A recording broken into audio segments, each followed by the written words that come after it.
The United States has seized an oil tanker off the coast of Venezuela. Take a look at this video that was released by the White House. U.S. military forces rappelling from helicopters, seizing the ship. The move sent oil prices higher and escalated tensions between the U.S. and Venezuela. When asked about what would happen with the oil on board, President Trump said, quote, "We'll keep it, I guess." The Venezuelan regime and its dictator, Nicolas Maduro, accusing the U.S. of blatant theft and international piracy.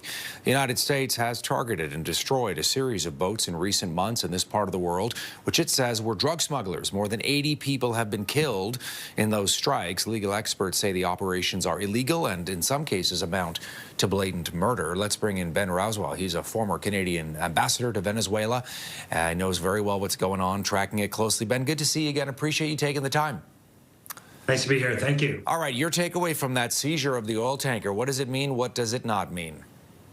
Well, it's another demonstration the United States feels that it can break any law anywhere it wants at any time against any target, as President Trump fundamentally breaks with decades of American history and foreign policy posture to present a different face to the world, a fierce face that's willing to attack anyone and to impose its will on any country. I think citizens of every country, not just Venezuela, should shudder when they see some of these images, because the message that Trump is sending is this could be you if you don't follow our dictates. I know a lot of people have been kind of scratching their heads, Ben, in recent months, trying to figure out, like, what is the strategy here for the Trump administration? Are they trying to get rid of Maduro?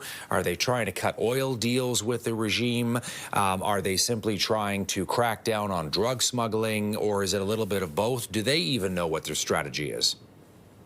The United States strategy is, I think it's pretty clear to me, it's to establish dominance, to demonstrate dominance over other countries in the hemisphere. They've talked repeatedly about the Monroe Doctrine, which is the old sort of imperialist dictum that the United States calls the shots in the Western Hemisphere. Now there's a Trump corollary to the Monroe Doctrine, which was just issued last week in their national security strategy. So it's not official government policy that the United States decides what happens in the Western Hemisphere. Now they've got their own beef with Venezuela.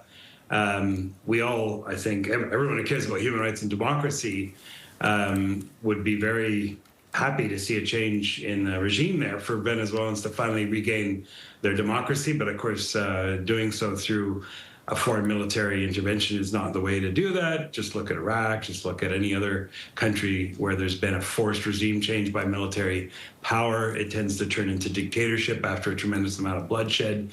So there's clearly not the principal objective. It's certainly not the way to get a handle on drug shipments, because you want to use intelligence for that. You want to capture the low-level people that are involved in it and then interrogate them to find out who the senior people are, not just blow them out of the water and murder them as they've been doing. And this is not even a boat that's accused of carrying drugs. It's a boat that carries oil. And so the only way to make sense of this is as a bid for the United States to be clearly recognized as a country that has power over any other country that has any other different agenda to what President Trump wants, and therefore a threat not just to Venezuela, but to all of us. You were Canada's ambassador to Venezuela from 2014 to 2017. I mean, the Maduro regime was already in place at that point, although, only been there for about a year when you were sent to Caracas. I want to get your take on what you think the reaction is going to be based on what you know of Maduro.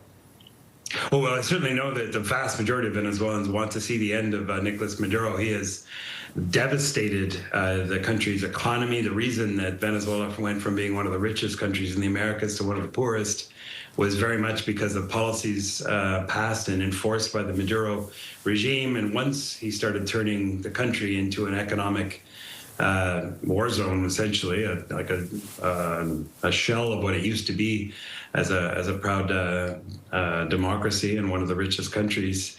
They wanted to get rid of him and replace him with another president, and so he terminated any remnant of Venezuela's democratic constitution and instituted a dictatorial regime. So there's certainly no love lost between the Venezuelans and the regime that has devastated them and devastated the country for so long. So in their frantic desire to have a government that's actually responsive to popular will, many Venezuelans, I think, are actually cheering Trump on. But, it really reminds me of the Iraqis who hated Saddam Hussein for many of the same reasons, who were quite happy to see that regime being decapitated by the United States. But I would think that most Iraqis now look back at 2003 with a real sense that that was about the worst thing that could possibly have happened to their country. And I fear that if we fast forward a few years, Venezuelans will be looking back at 2025 and thinking, if only the United States hadn't done this, our country would be so much better off. Ben, great to see you as always. Thanks for taking time for CTV News today. All the best. You're welcome. Ben Rowswell, former Canadian ambassador to Venezuela.